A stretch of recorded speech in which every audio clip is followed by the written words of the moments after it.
We're not done with this guy by damn sight, okay? He says that the Democrats' plan is all wrong. It's big government, but the GOP has another plan. Now, let's see if you could pay attention in the beginning here and see if you can discern what their plan is. All right, let's watch. Because we believe that Americans can do anything. I got it. That's why Republicans put forward plans to create jobs by lowering income tax rates for working families, cutting taxes for small businesses, strengthening incentives for businesses to invest in new equipment and to hire new workers. Home buyers. These plans would cost less and create more jobs. But Democratic leaders in Congress, they rejected this approach. Instead of trusting us to make decisions with our own money, they passed the largest government spending bill in history, with a price tag of more than $1 trillion with interest. While some of the projects in the bill make sense, their legislation is larded with wasteful spending. It includes $300 million to buy new cars for the government, $8 billion for high-speed rail projects such as a magnetic levitation line from Las Vegas to Disneyland, and $140 million for something called volcano monitoring. Instead of monitoring volcanoes, what Congress should be monitoring is the eruption of spending in Washington, D.C. Oh, that's so good and folksy. Look at this. They want to build a train. Yeah, that's sometimes what you do. You build a train. In fact, that project is enormously popular in polling. And then he mentions $140 million to monitor volcanoes. I love Republicans, man. Why would you want to monitor volcanoes? Yeah, until one erupts on your ass. Wasn't your problem in Hurricane Katrina that we didn't monitor the hurricane enough? I mean, certainly partly the problem. We didn't monitor the levees enough. We didn't monitor the wetlands enough. And then so the wetlands were not strong enough and the levees were not strong enough and the hurricane blew New Orleans away. Oh, you don't want to monitor? So, of course, we looked into this. Turns out $140 million is not just for volcano monitoring. It's for the U.S. Geological Survey overall. So what do you want to do? You don't want to give any money to the U.S. Geological Survey. Okay. But it's classic Republicans. You know, no science, no preparation, no planning ahead, nothing. Right? And then they asked to talk to scientists, hey, should we monitor the volcanoes? And what do you think the scientists' answer was? Of course we should monitor them. There's one about to blow in Alaska. Mount Redoubt, I believe is how it's pronounced. And it could, if it blows, it could really endanger the people of Anchorage. But maybe that's what Governor Jindal wants. Wipe away the competition a little bit. Who lives in Alaska? Sarah Palin, maybe running in 2012. Think about it.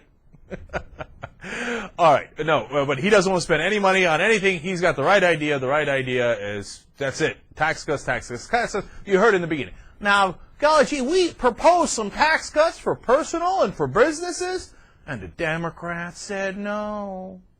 All right, finally, Bobby's figured out why the Republicans went wrong, and he's going to tell you what it is, and he's going to tell you that they're on the job. I find this laughable in two different ways. Let's watch. Our party got away from its principles. You elected Republicans to champion limited government, fiscal discipline, and went along with earmarks and big government spending in Washington. Republicans lost your trust, and rightly so. Tonight, on behalf of our leaders in Congress and my fellow Republican governors, I say this. Our party is determined to regain your trust. We will do so by standing up for the principles that we share, the principles you elected us to fight for, the principles that built us in the greatest, most prosperous country on earth.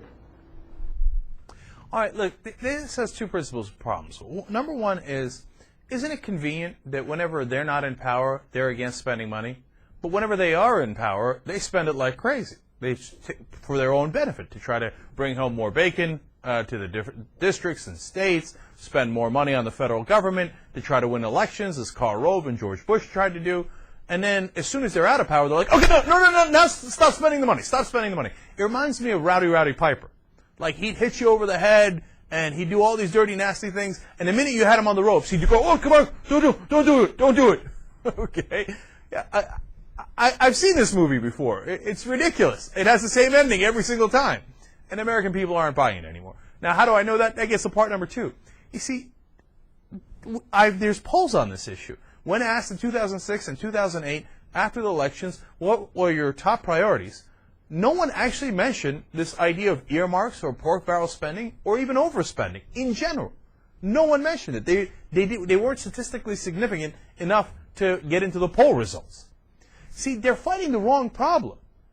They think, oh, the Republican Party went wrong because we weren't right-wing enough and we weren't draconian enough and we didn't crunch down on spending enough and we didn't limit government enough. Look, that presented a problem for you guys because you were hypocrites about it, right?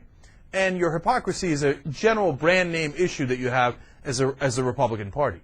But that wasn't why the people started voting against you in 2006 and 2008.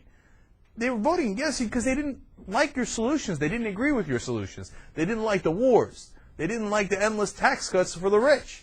They didn't like the fact that we've never solved health care and that we're not on the right path in energy. I mean, you go down the list, and none of the things that Bobby Jindal mentioned or the Republican Party is focusing on now are the priorities of the American people. Right now, the Republican Party has a new plan. You know what it is? It's to freeze all spending.